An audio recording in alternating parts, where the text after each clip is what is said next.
The massive council chamber stretched endlessly before Ambassador Velthar, its gleaming walls reflecting the light from 1,000 different homeworlds.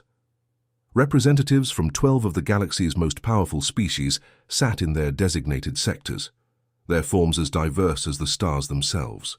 The Coraxian delegation towered above all others, with their metallic exoskeletons gleaming like polished armor, while the insectoid Zaxth clicked their mandibles in rhythmic patterns that served as their ancient language. Velthar's crystalline body pulsed with nervous energy, each facet of his transparent form catching and refracting the chamber's light in desperate flashes. He had traveled 3 solar systems to deliver this warning, pushing his personal vessel to its limits. The other ambassadors watched him with varying degrees of interest and annoyance. Emergency sessions were rare, and most assumed this would be another routine territorial dispute. "Honored delegates," Velthar began, his voice carrying the musical tones characteristic of his species. "I come before you today with urgent intelligence regarding the species known as humans, inhabitants of the 3rd planet in the Sol system." A ripple of dismissive sounds echoed through the chamber. The hegemony's Supreme Chancellor Corax shifted his massive bulk, his mechanical joints whirring softly. "Ambassador Velthar, surely you haven't called this emergency session to discuss those primitive creatures. Our initial surveys show they've barely mastered basic faster-than-light travel." Velthar's form flickered more intensely, a sign of extreme agitation among his people. "Chancellor, that is precisely why I stand before you today. 3 cycles ago, I personally witnessed a human vessel under attack by Razak pirates in the Outer Rim territories." The chamber fell silent. Razak pirates were notorious throughout the galaxy for their brutality and advanced weaponry. Their ships were faster, better armed, and crewed by beings who knew nothing but violence. "The human ship," Velthar continued, "was a simple cargo freighter, old design, basic armor plating, weapons that should have been useless against Razak battle cruisers. By all calculations, the humans should have died within minutes." Queen Zaxth's compound eyes focused on the ambassador. "Yet they survived." "They did more than survive," Velthar's voice took on an almost reverent tone. "I watched as that single human vessel outmaneuvered 3 Razak cruisers using tactics I had never seen before. They used the asteroid field not as cover, but as weapons. They calculated the gravitational pull of nearby planetoids to slingshot debris into their attackers' engines. When conventional weapons failed, they rammed their cargo pods into the pirates' ships, turning simple supply containers into devastating kinetic missiles." The Coraxian delegation exchanged glances. Chancellor Corax leaned forward, his massive form casting shadows across the lower tiers. "Desperation makes even cowards fight, Ambassador. What you describe sounds like the panic of a cornered animal."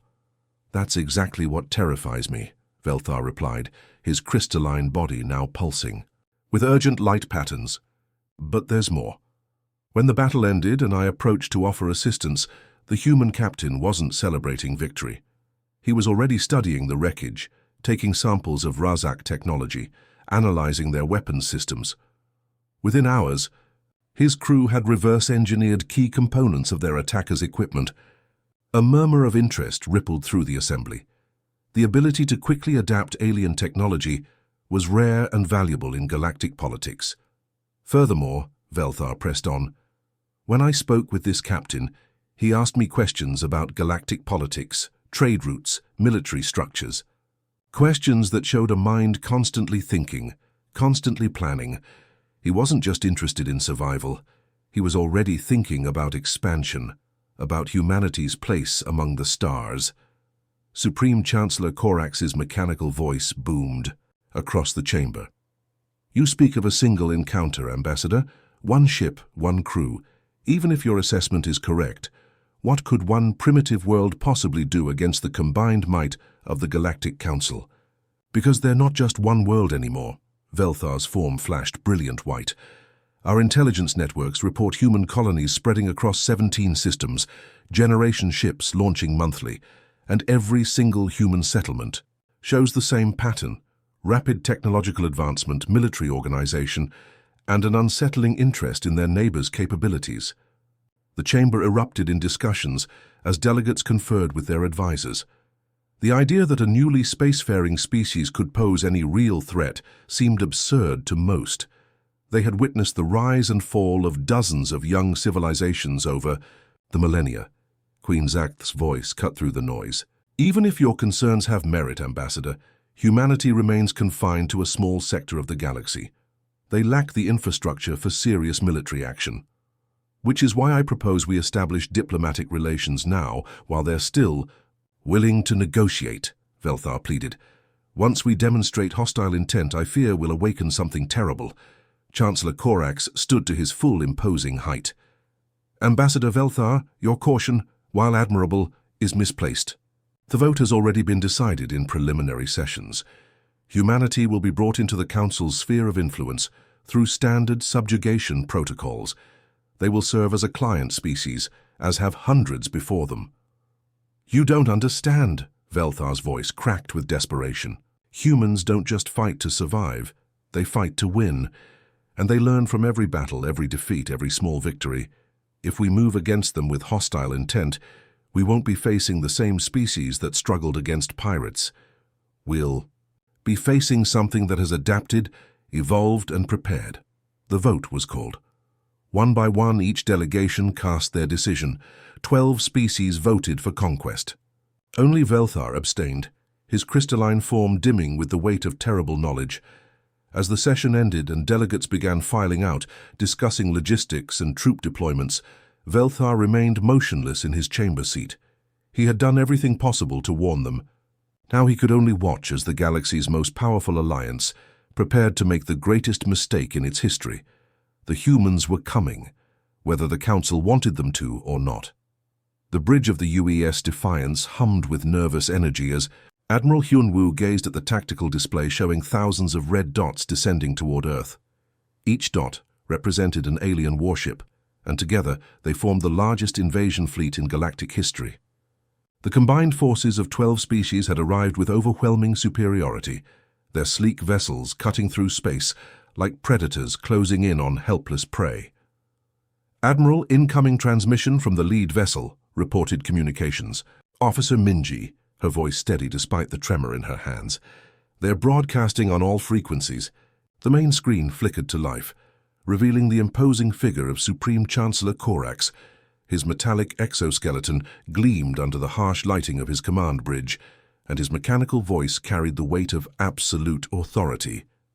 Humans of Earth, Corax announced, you are hereby ordered to surrender unconditionally to the Galactic Council. Your primitive weapons and outdated technology cannot hope to match our combined might. Submit now, and your species will be granted the privilege of serving the greater galactic community. Captain So Young stepped forward, her jaw clenched in defiance. Sir, they're demanding our surrender. Long-range sensors show over 4,000 enemy vessels in attack formation. Admiral Hyunwoo stood silent for a moment, watching as the alien fleet positioned itself in precise geometric patterns around Earth. Their ships were massive, gleaming things that dwarfed humanity's hastily assembled defense force. Energy readings from their weapons systems showed power levels that could glass entire continents. Admiral? So Young pressed gently. Hyunwoo turned away from the display, his weathered face set in grim determination. Then they don't know us. Very well, Captain. Signal all fleet commanders. Operation Last Stand is now active. Across Earth's orbital space, humanity's defense fleet sprang into action. The ships were a motley collection compared to the alien armada, converted civilian vessels, mining barges fitted with makeshift weapons, and the few proper military ships that Earth's fledgling space navy had managed to construct. But what they lacked in firepower, they made up for in sheer audacity. The first wave of attacks came from humanity's most unconventional weapons. Cargo haulers that had been transporting supplies to Mars suddenly changed course, their engines, pushing them far beyond safe parameters. Captain Sung-min piloted his converted freight ship directly into the formation of Zacht hive vessels, his cargo hold packed with every explosive the crew could find. "This is for Earth!" he shouted over the comm as his ship struck the alien cruiser's shields. The explosion lit up space like a new star, and when the light faded, both ships were gone. The alien commanders were stunned. They had expected desperate, Resistance, but not this level of calculated sacrifice. Their tactical computers had no protocols for dealing with enemies who willingly destroyed themselves to take down larger targets. Lieutenant John Seo led the second wave from his modified fighter craft. His squadron had trained for this moment, knowing that their light ships could never match alien firepower in a direct confrontation. Instead, they had studied every piece of alien technology they could acquire, looking for weaknesses that their enemies didn't even know existed. Phoenix. Squadron, target their sensor arrays, Junseo commanded as he dove toward a massive Coraxian battleship. Blind them first, then hit their weapon systems. His fighter screamed through space, weaving between energy blasts that could have vaporized his ship instantly. The aliens had superior technology, but they fought like they always fought, with overwhelming force and rigid tactics. Humans fought like they were cornered animals with nothing left to lose. Junseo's ship slammed into the battleship's primary sensor dome, his specially modified engines overloading on impact. The explosion tore through the alien vessel's communications array, leaving the massive ship deaf and blind in the middle of battle. Across the battlefield, similar scenes played out. Human pilots rammed their fighters into alien engines, causing cascading failures throughout enemy ships. Mining vessels used their industrial equipment as weapons, firing clouds of metallic debris into alien formations at relativistic speeds. Commander J-1 coordinated the civilian evacuation ships, but even these became weapons of war. Passenger. Liners loaded with volunteers changed course toward enemy formations, their hulls packed with jury-rigged explosives. The aliens watched in horror as vessels they assumed were fleeing turned into guided missiles. "They're insane," transmitted one alien captain to his fleet commander. "They're ramming our ships with passenger vessels." But the humans weren't insane. They were desperate, and desperation made them creative in ways the aliens couldn't comprehend. Every human knew that surrender meant slavery for their species. Every pilot who died took that knowledge with them into their final attack run. The space around Earth became a graveyard of twisted metal and burning plasma. Alien ships, designed to dominate through superior firepower, found themselves under attack from directions they hadn't anticipated. Human vessels appeared from behind asteroids, emerged from the shadows of space stations, and struck from angles that defied conventional tactics. Captain Ye-un commanded the converted space station. That had been humanity's primary orbital shipyard. As alien forces closed in, she made the ultimate sacrifice, overloading the station's fusion reactors. The explosion consumed an entire squadron of enemy ships and sent shockwaves through the alien command structure. When the battle finally ended, Earth's orbital space was filled with debris from both fleets. The human defense force had been virtually annihilated, their ships scattered and broken. But floating among the wreckage were the remains of over 300 alien vessels, cruisers, destroyers, and support ships that had been considered invincible. Admiral Hyunwoo, wounded but alive on his damaged bridge, received the final casualty reports. Humanity had lost the battle, but they had proven something that shook the alien invaders to their core. The primitive species they had come to subjugate had cost them more ships in one engagement than they had lost in the previous century of galactic conquest. On his command ship, Supreme Chancellor Corax stared at the tactical display showing his losses. His mechanical voice carried a note of uncertainty for the first time in decades. "How many ships did we lose to take one primitive world?" 317 confirmed destroyed, Chancellor. Another 200 requiring extensive repairs. Corax's exoskeleton whirred as he processed this information. They had won, but at a cost that would be remembered throughout the galaxy, and somewhere in the back of his mechanical mind, he began to understand what Ambassador Velthar had tried to warn them about. The humans were different, and now they were angry. Diane crouched in the ventilation shaft of the Coraxian military research facility, her breathing controlled and silent. 3 years ago, she had been studying alien biology at Seoul University, fascinated by the diversity of life among the stars. Now she was something else entirely, a ghost in the machine of galactic civilization, using her knowledge of alien physiology to strike where it hurt most. Her target tonight was Commander Vextar, the Coraxian officer, responsible for developing new weapons to use against human colonies. Dion had spent weeks studying his species' biology, learning that Coraxians relied on specific electromagnetic frequencies to maintain their mechanical enhancements. Disrupt those frequencies, and their powerful exoskeletons became prisons of dead metal. She slipped through the facility's corridors like a shadow, her modified equipment scanning for the unique energy signature of Coraxian technology. The aliens had superior sensors, but they were designed to detect conventional threats. They weren't built to find a human who understood their technology better than they did. "Security sweep complete in Sector 7, reported a mechanical voice through the facility's communication system. Da-Un smiled grimly. She had been in Sector 7 just minutes ago, planting a small device that would slowly release a harmless gas, harmless to humans but lethal to the bacterial colonies that Coraxians needed to process their artificial nutrients. By morning, half the facility's staff would be too sick to work. By the end of the week, they would abandon the project entirely, not understanding why their perfectly controlled environment had suddenly become hostile to their biology. Across the galaxy, similar operations were taking place. The human resistance had learned that direct confrontation was suicide, but they had discovered something far more effective. They could turn the aliens' own strengths against them.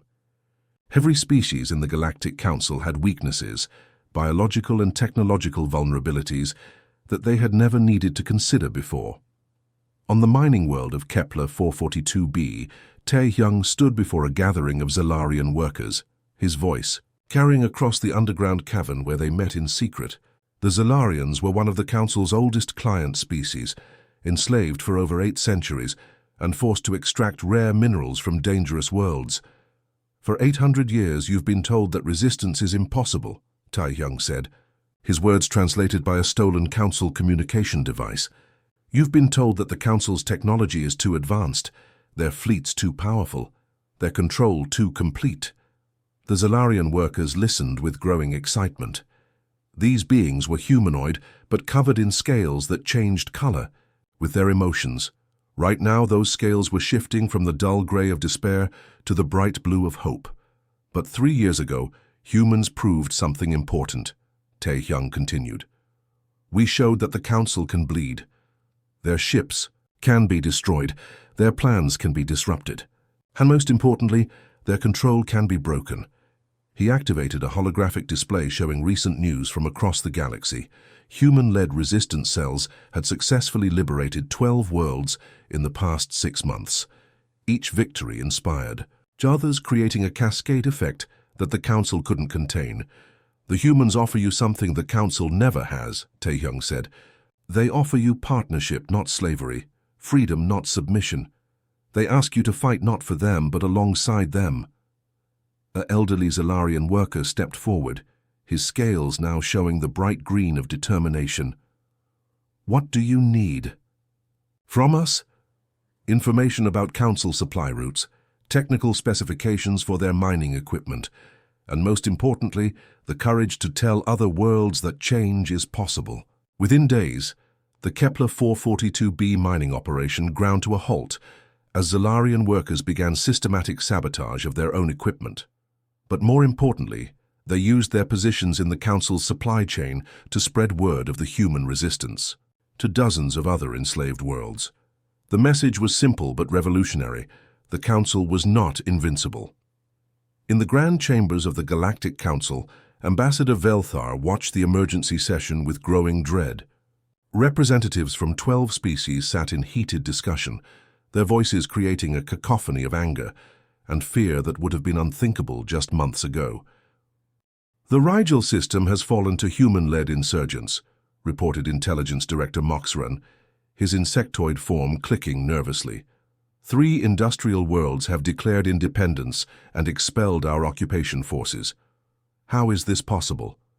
demanded Chancellor Corax, his mechanical voice betraying strain. "These are primitive rebels with stolen technology.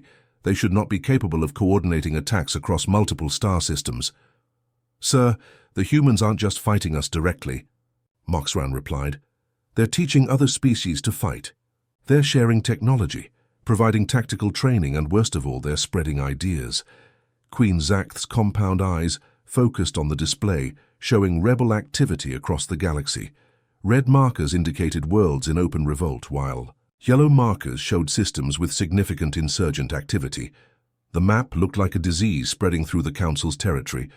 "What kind of ideas?" she asked. "Freedom, self-determination, the concept that client species don't have to serve the Council permanently." Moxran's report sent ripples of unease through the chamber. "The humans have created a propaganda network that spans dozens of worlds. They're not just offering military support, they're offering hope." Velthar closed his crystalline eyes as another report arrived. The Vegan colonies had just declared independence, supported by a human fleet that had appeared seemingly from nowhere. His people had always prided themselves on their ability to see patterns in chaos, to predict the future through careful analysis of present trends. He had seen this pattern 3 years ago and tried to warn them. Now it was too late to stop. "The humans have turned our own client species against us," continued Moxran. "They understand our weaknesses because they study us like specimens in a laboratory. Every time we develop new tactics, they adapt faster than we can implement changes." Chancellor Korak stood, his massive form casting shadows across the chamber. "Then we increase security, double the garrison forces on critical worlds, execute any being found cooperating with human rebels." "Sir, we've tried that. It only creates more rebels. Every harsh measure we implement drives more species to seek human protection." The chamber fell silent as the implications sank in. The Galactic Council, which had maintained order through superior force for over a millennium, was losing control not through direct military defeat, but through something far more dangerous: the spread of revolutionary ideas. Velthar whispered to himself, his words barely audible above the heated discussions around him. "I warned you, I told you they were different. I told you they would adapt." But nobody was listening anymore. They were too busy trying to figure out how to fight an enemy that had turned their greatest strength, their diverse multi-species empire, into their greatest weakness. The humans had learned something the Council never expected. You don't defeat a galactic empire by destroying its fleets. You defeat it by convincing its subjects that they deserve better. And across the galaxy, that message was spreading faster than any weapon the Council had ever built. Admiral Minho stood on the command deck of the HSS Prometheus, watching as his fleet emerged from hyperspace around the Coraxian stronghold of Nexus Prime. The sight would have been impossible just 5 years ago, a human fleet consisting of over 200 warships, each one a testament to humanity's terrifying ability to learn and improve upon alien technology. The ships bore no resemblance to the desperate converted civilian vessels that had defended Earth. These were purpose-built instruments of war, sleek and deadly, incorporating the best technologies from a dozen different species. But more than that, they represented something the galaxy had never seen before: alien technology perfected by human ingenuity. "Admiral, all ships report ready for combat," announced Commander Sujin from her tactical station. "The Coraxian defense fleet is moving to intercept." Minho studied the tactical display, showing the enemy formation: 12 massive battleships supported by over 50 cruisers and countless smaller vessels. By traditional calculations, the Coraxian force should have been more than capable of defending their primary military installation. But traditional calculations no longer applied when fighting humans. "Begin Phase 1, Minho ordered calmly. "Show them what they taught us." The human fleet split into 3 separate attack groups, each moving with precision that stunned the Coraxian commanders. These weren't the desperate suicide attacks of Earth's defense. This was coordinated warfare conducted by beings who had studied every battle, every defeat, and every small victory in their species' short but brutal education. In galactic combat, the lead attack group, commanded by Captain Dong Hyun, struck first. Their ships used modified Zaxth stealth technology, but improved with human innovations that made them nearly invisible to sensors. The Coraxian fleet suddenly found itself under attack from directions their instruments said were empty space. "Impossible," transmitted Coraxian Fleet Commander Vexcol. "Our sensors show nothing in that sector. Sir, we're taking heavy damage from phantom contacts. replied his tactical officer. "They're using our own stealth technology against us, but somehow it's more advanced than ours." Minho smiled grimly as he watched the first phase unfold. The human engineers hadn't just copied alien technology, they had understood it, improved it, and combined it in ways the original creators never imagined. The stealth systems merged with Rigelian shield harmonics and vegan power distribution networks, creating ships that were ghosts on the battlefield. The second attack group struck from above the galactic plane, using a tactic that had become humanity's signature: coordinated swarm attacks that overwhelmed individual targets through sheer numbers and unpredictable movement patterns. But these weren't the desperate kamikaze runs of the past. These ships fought to win, not just to die gloriously. Commander Yunar led her squadron in a diving attack on the Caraxian flagship, her ships moving in patterns that seemed random, but were actually carefully choreographed to maximize damage while minimizing exposure to enemy fire. Each pilot had trained for thousands of hours in simulators built from captured alien data, learning to think like their enemies while fighting like humans. "Target their reactor cores," Yunar commanded as her ships swept through the Caraxian formation. "Remember, we're not just here to win, we're here to send a message." The human weapons were another testament to their species' frightening adaptability. They had taken Caraxian plasma cannons, studied their design, and created improved versions that fired faster, hit harder, and required less power. The aliens found themselves outgunned by their own technology. But the most terrifying aspect of the human assault wasn't their superior ships or weapons, it was their communication strategy. Every battle was broadcast across the galaxy on hijacked council networks, showing the universe that the invincible galactic overlords could be defeated. "This is Admiral Minho of the Human Liberation Fleet," his voice carried across dozens of star systems. "Today, we demonstrate to every enslaved world that freedom is not just a dream, it's a reality within your grasp." The broadcast showed Caraxian battleships exploding under human fire, their massive hulks tumbling through space like broken toys. More importantly, it showed human ships protecting fleeing civilian vessels and accepting the surrender of enemy crews who chose to abandon the Council's cause. Captain Ye Jin commanded the most audacious operation of the campaign, a direct assault on the Caraxian Military Academy on Nexus Prime's third moon. This wasn't just a military target, it was a symbol of Council power, where the galaxy's future military leaders were trained.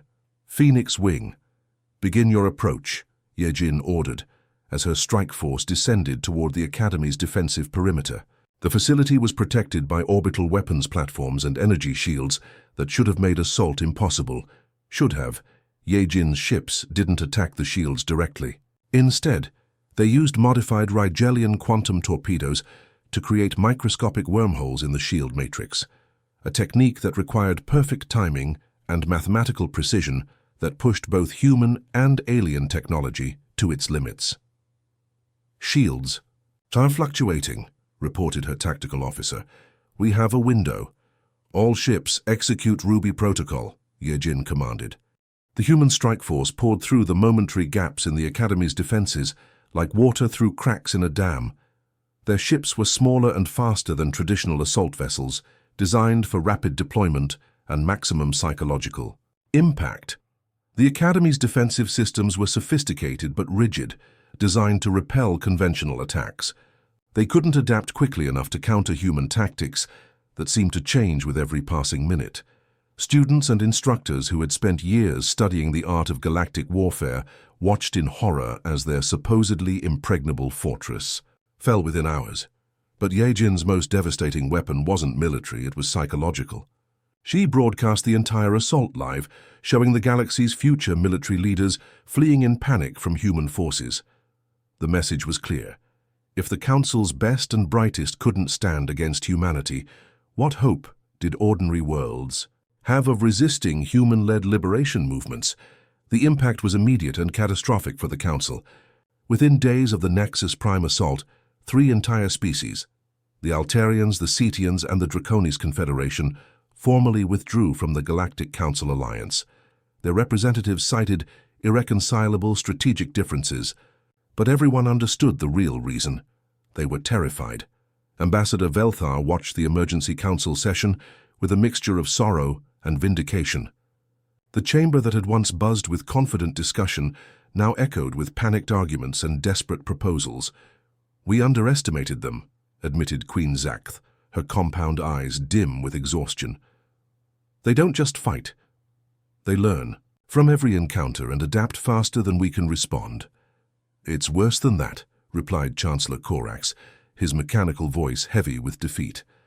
"They've turned our own technology against us, but improved it beyond our capabilities. We created our own worst enemy." Velthar remained silent, remembering his desperate warnings from years ago. He had tried to tell them that humans were different, that they possessed a terrifying combination of adaptability, determination, and creativity that made them unlike any species the galaxy had encountered. Now the galaxy was learning that lesson the hard way. The humans hadn't just survived the Council's attempt at subjugation. They had emerged stronger, smarter, and infinitely more dangerous than before. The hunters had indeed become the hunted, and the prey they had chosen was proving to be far more predator than anyone had imagined.